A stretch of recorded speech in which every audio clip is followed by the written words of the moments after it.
Oi pessoal, eu sou a Elo Oliveira e hoje a gente vai receber alguns convidados para debater o tema O Futuro da Mobilidade. Essa live faz parte do movimento A Hora da Mobilidade, que é uma proposta da IUSE para que as empresas flexibilizem o horário dos seus funcionários e estimulem o uso de outros meios de transporte. Bom, primeiro, antes de tudo, quando a gente fala de mobilidade, né, um termo que é muito recorrente é modal, modais, né? E às vezes a gente fala, as pessoas ouvem e não sabem nem o que significa exatamente.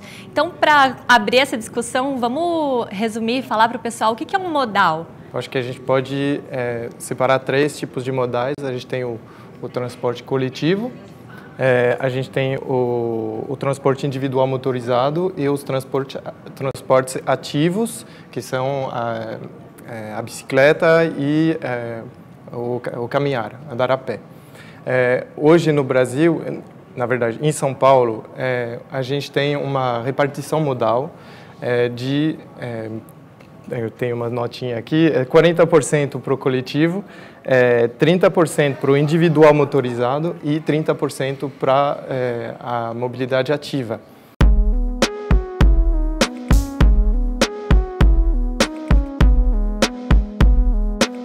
Aqui em São Paulo a gente teve, até já há mais tempo do que as ciclovias, a gente começou com as ciclofaixas, né, que ligavam os 3 parques da cidade.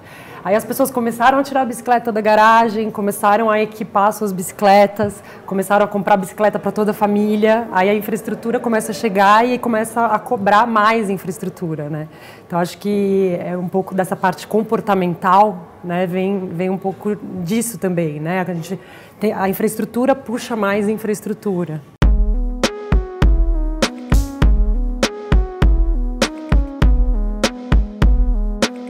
Outro conceito também, né, quando a gente fala de mobilidade, que é o da intermodalidade, né? A gente conseguir, a cidade estar preparada para que as pessoas consigam fazer um misto desses modais, consigam ir, enfim, de bicicleta até um certo ponto, depois pegar um ônibus. A gente também consegue ver uma mudança nisso? Como que vocês avaliam? Bastante. A gente vou trazer um dado da própria empresa. A gente sabe que hoje mais de 75% dos nossos funcionários hoje não vão de carro para a empresa. Então, eles utilizam e muitos vão a pé. A gente tem uma taxa até mais alta do que você falou da população, onde quase 45% das pessoas vão a pé para a empresa. Então, você já começa a entender um pouco essas informações. Sim. E a tecnologia acho que ajuda também a gente a começar a ter acesso a essas informações, a esses dados.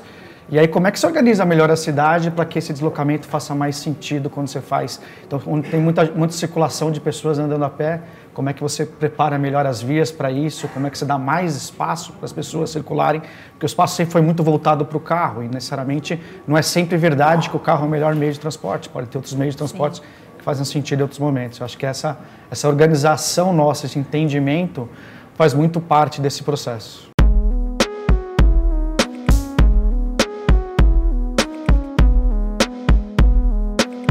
Hoje em dia, como eu falei, dos deslocamentos ativos, a maioria é feita a pé. Então, eu acho que quando a gente fala da infraestrutura, a gente tem que ver ela como um todo.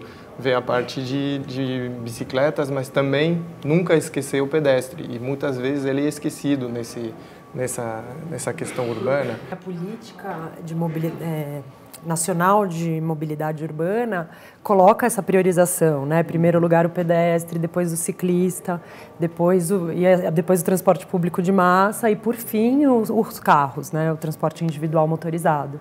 Então, a ideia é que os municípios também sigam essa mesma lógica, né?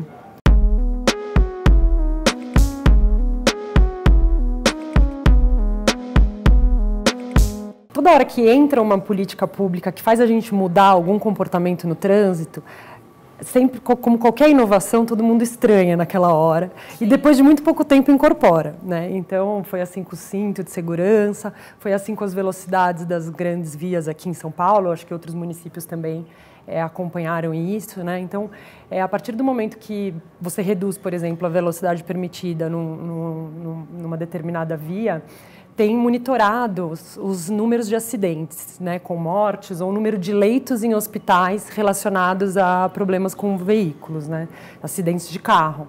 Então, as pessoas tendo consciência disso, né, acho que tudo isso faz essa educação do trânsito. Acho que a ideia aqui não é trazer nenhuma solução pronta, a gente levantou ideias, experimentações. Fica o convite para vocês colaborarem, refletirem, para a gente construir uma cidade mais democrática, acessível e mais segura.